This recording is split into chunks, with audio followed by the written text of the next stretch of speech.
All right, here is this master lock, combination lock.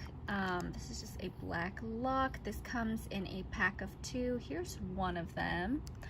I haven't used this a ton, but you already see the paint wearing off. That's really no big deal as long as the paint here stays intact, which it has. So that's what's important here. As for the weight of this, this is a pretty heavy lock. Like it's pretty dense.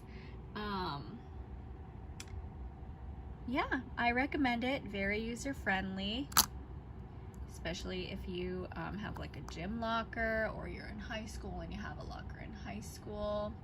I've never had any issues with someone stealing my stuff by cutting this off. Oh my gosh, knock on wood, honestly. Okay, and yeah, I recommend it.